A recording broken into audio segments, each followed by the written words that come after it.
So President Trump yesterday spent most of the day doubling down on those tweets over the weekend, attacking a group of progressive women for being critical of the United States, just like the president is constantly critical of the United States. During an event that was supposed to highlight American-made products, Donald defended his remarks in which he said the four Democrats should, quote, go back to the crime-infested places from which they came. Of course, when he says that, he's talking about Cincinnati and Detroit and New York City.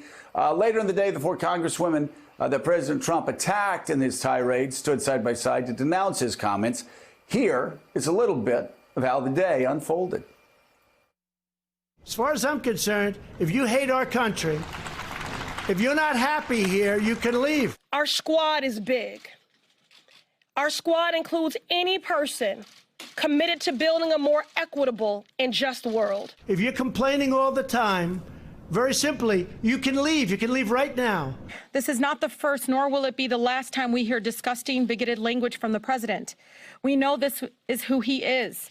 They can leave. They can leave.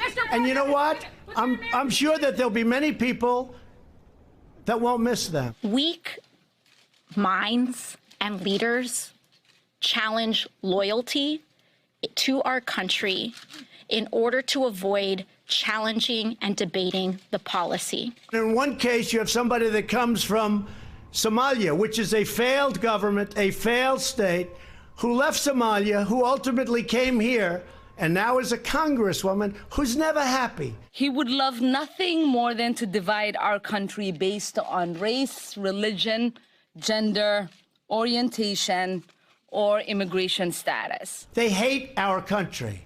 They hate it, I think, with a passion. Now, it's possible I'm wrong. The voter will decide.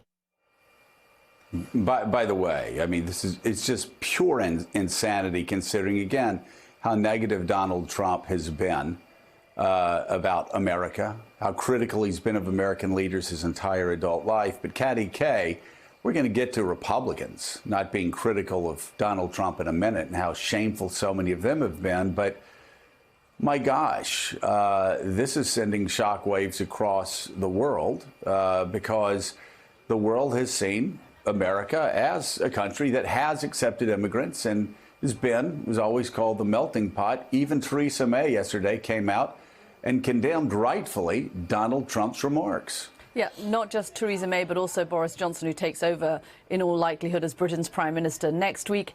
And when you lose Piers Morgan, which Donald Trump did yesterday, who has been a staunch defender of this president, an unusual voice defending the president very forcefully in the British media, and yet Piers Morgan also came out yesterday and said that what Donald Trump said was wrong, then the president does have a problem internationally. Look, this is what authoritarian regimes do. They say you cannot criticize the leadership. You cannot criticize this country. If you criticize anything about it, it means that you're not being patriotic. That's what we hear from authoritarian regimes around the world. It's not what we hear from democracies. It's not what we're used to hearing from the United States. It is one of the strongest gifts that a democratic system can give its citizens is the right to point out failures and criticisms and weakness in the systems without being thrown out of the country or thrown into jail or ostracized from the community. And as you say, and I'm glad you pointed it out, Joe, this is the president who in his very first act as president stood up in his inaugural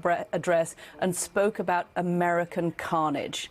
How critical is that of this country? I've never heard a president speak in that kind of dark language about America the way that Donald Trump did when he was inaugurated. He slandered America. He lied about this country. He made up things that sounded like it was in the summer of 1968 talking about American carnage, when, again, crime rates were so low in New York City during that time that they couldn't even compare it to any other time frame when records were being made. Same thing with border crossings at 50-year lows. And yet Donald Trump lied about American carnage. He slandered our country. And he continued to do it. He lied about our president. He lied about Barack Obama. He lied about George W. Bush. He lied time and time again about this country. So it's very curious that suddenly no one's allowed to criticize the United States of America when that is how Donald Trump built his political career.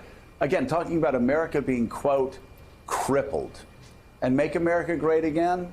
America's always been great. Anyway, so we've talked a good bit. We talked yesterday about Republicans that didn't step forward. A few stepped forward yesterday, responding to questions. They decided to publicly admonish the president's tweets as wrong or inappropriate.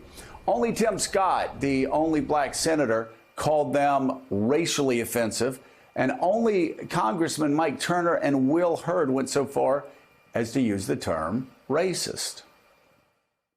I think those tweets are racist and xenophobic. They're also inaccurate, right? The 4 women he's referring to are actually citizens of the United States. 3 of the 4 were born here. It's also behavior that's unbecoming of the leader of the free world. You should be talking about things that unite us, not divides us. As hard as it is to believe, there were actually some Republicans who didn't just run away from the cameras like cowards. They actually embraced the president's tweets. You had GOP Senator Steve Daines, who faces re-election next year, and he wrote that Montanans are sick and tired of listening to anti-American, anti-Semite, radical Democrats trash our country and our ideals. This is America. We're the greatest country in the world. I stand with Donald Trump. It doesn't all go together. Anyway, Republican Congressman Ralph Abraham of Louisiana wrote, there's no question that members of Congress that Donald Trump called out have absolutely said anti-American and anti-Semitic things. I'll pay for their tickets out of this country if they just tell me where they'd rather be. And several Republican office holders said it's not racist to tell people of color who are natural-born citizens to, quote, go back to their countries. Senator David Perdue was told by a reporter that there are some people who have called the president's comments racist, to which the Georgia Republican responded, quote, that's outrageous. Of course they're not racist. Maybe you should talk to Tim Scott. Senator Rick Scott of Florida said it was not racist. What do we expect? Congressman Andy Harris of Maryland said they're obviously not racist. In what world there, buddy?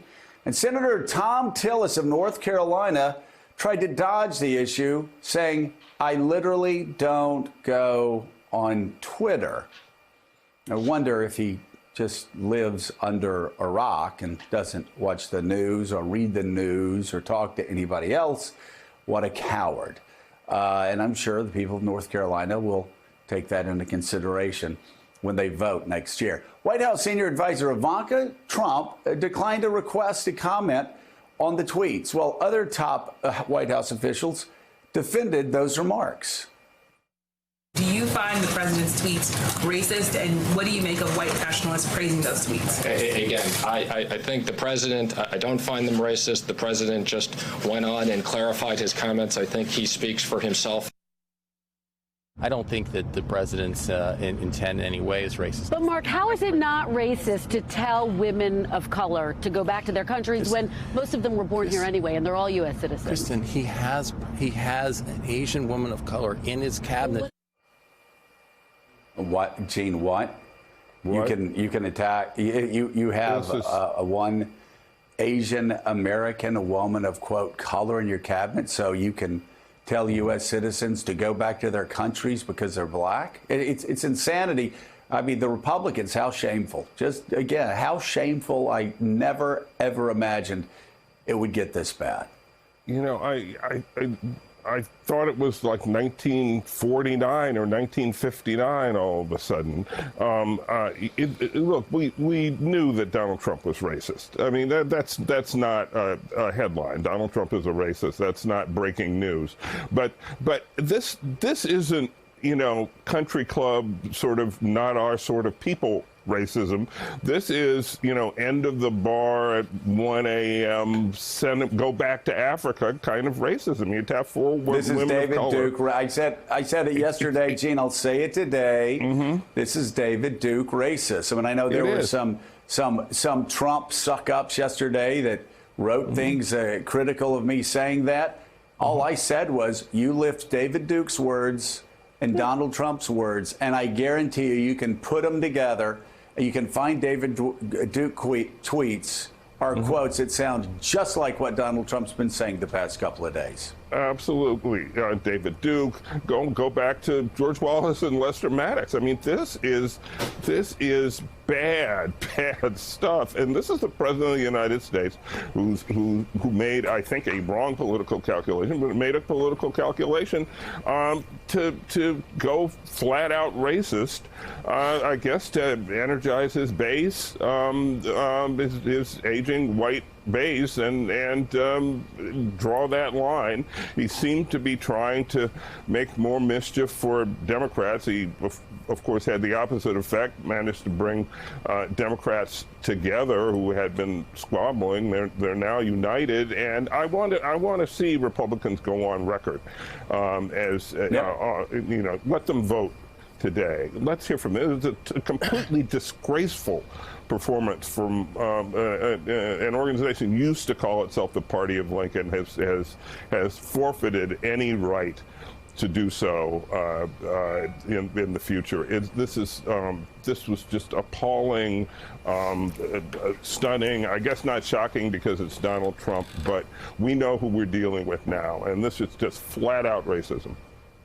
Well, yeah, and it is. And Mr. Chairman, let me go to you. You ran the Republican Party, Michael Steele. It seems unrecognizable to me. We don't have to go back to the 1860s to talk about Lincoln. We could go back to Ronald Reagan in 1989 in his farewell address to America. And what did he talk about? He talked about immigrants, that this party would be strong so long as we remained a nation of immigrants and welcomed refugees to our shores and welcomed immigrants to our shores. And here we are, a party that loves, and a president that loves to embrace Ronald Reagan, doing the complete opposite of what Reagan said they should do when he was leaving the White House and public service.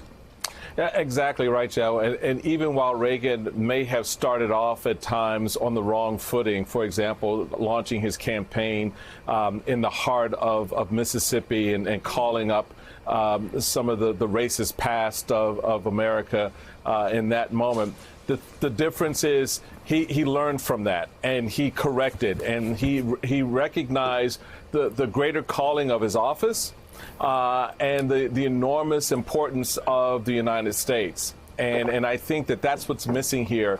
Donald Trump doesn't care about any of that.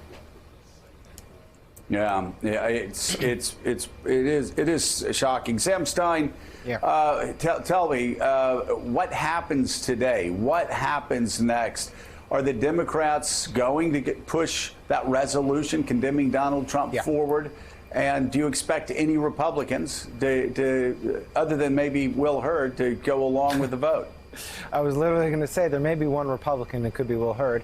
The resolution will come today from all the indications.